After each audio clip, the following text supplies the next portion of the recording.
Salut, je vais vous montrer comment tirer une PCA. D'abord, je vérifie mon pote, donc cuissarde, sangle de poitrine, casque et chaussures. Ensuite, je vérifie que sa drisse d'extraction est bien attachée à la voile, que l'aiguille du haut est bien mise, que l'aiguille du bas est bien mise et qu'il n'y a pas de pinlock, donc que la drisse vient directement jusqu'à l'extracteur.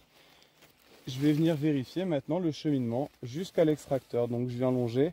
Ça me permet de vérifier qu'il ne s'est pas mal équipé. S'il était mal équipé, il aurait pu faire passer la drisse ici ou ici. Et là, je viens longer jusqu'à l'extracteur, c'est clean. Pour tirer la PCA, je vais garder un petit mètre de distance et je vais venir lover la drisse dans ma main. Quand je love la drisse dans ma main, ce qui est très important, c'est que les boucles elles ne soient pas trop grosses. Si je fais une boucle trop grosse, j'ai un risque qu'en sortant pendant la traction, elle vienne prendre mon doigt si je la tiens pas bien. Et évidemment, en plus de faire des boucles qui doivent faire la taille de la main, il faut que l'ensemble sorte par en dessous. Si jamais vous faites sortir la drisse par au-dessus, ça va venir vous arracher les doigts pendant la phase d'ouverture. La petite technique pour ne pas se brûler la main, c'est de ne pas placer les loves ici, sinon ça va vous cramer la peau, mais bien sur la paume de la main et de venir juste appuyer avec les doigts. En plus de ça, ça permet d'éviter que vous teniez la drisse comme un fou. Comme ça, je peux facilement tenir 6 kg, mais j'aurais du mal à tenir une trentaine de kilos, ce qui pourrait me faire mal au bras. Une fois que j'ai fait mes boucles, je vais garder 50 cm de distance jusqu'à l'extracteur. L'extracteur, quand je veux optimiser la PCA, je vous propose de le tenir par la tête. Je vous rappelle, pendant la PCA, on va mettre une tension dans la main gauche, donc dans la main de la drisse d'environ 6 kg, c'est le poids de la voile, pas plus. Et dans la main droite, on va juste mettre assez d'énergie pour tenir l'extracteur. Si je viens résister davantage sur l'extracteur, je vais le trouer. Si vous avez peur de mettre trop de résistance et donc de déchirer l'extracteur, c'est le cas souvent quand on débute, je vous propose tout simplement de tenir l'extracteur à l'envers.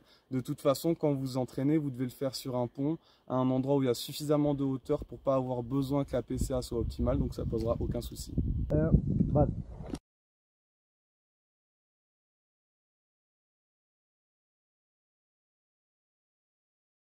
La première erreur à éviter, c'est d'être trop loin de son pote quand il saute. Si vous êtes trop loin, au moment où vous allez tirer la voile, elle va venir frotter sur le caillou.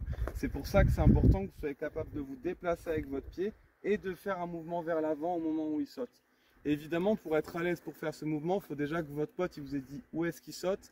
Et dans l'idéal, attachez-vous. Si vous êtes attaché, vous n'aurez pas peur de vous approcher et vous n'aurez aucun risque de basculer dans le vide avec votre pote.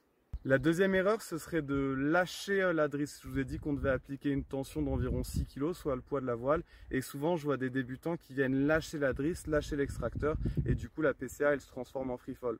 Souvent, c'est quelque chose qui arrive parce qu'ils ont eu une expérience d'une PCA où ils se sont brûlés la main et ils ont peur que ça arrive à nouveau. Et c'est aussi quelque chose qui arrive parce qu'ils ne sont pas attachés, ils ont peur de basculer dans le vide et du coup, ils viennent lâcher trop tôt.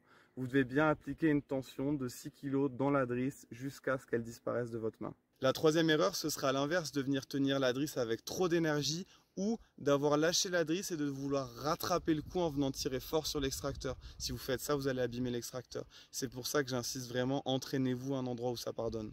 La quatrième erreur, en fait, c'est de ne pas être derrière votre pote, c'est d'être sur le côté parce que vous avez vraiment envie de le voir sauter. Si vous faites ça, vous allez tirer la voile de travers et elle va forcément s'ouvrir de travers. En plus de ça, si votre pote il est stressé et qu'il fait un mouvement parasite du bras au moment de sauter, vous allez tout simplement lui mettre la drisse sous le bras et ce sera vraiment pas cool. Et la dernière erreur, ce serait de tenir trop en fait la drisse et de prendre le risque qu'un jour elle vienne passer derrière la nuque ou dans la caméra. La drisse et l'extracteur, on les tient au niveau de la poitrine et on tend les bras quand le pote saute.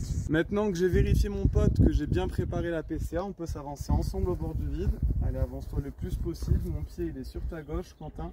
Et là tu me fais un décompte et c'est quand tu veux. 3, 2, 1.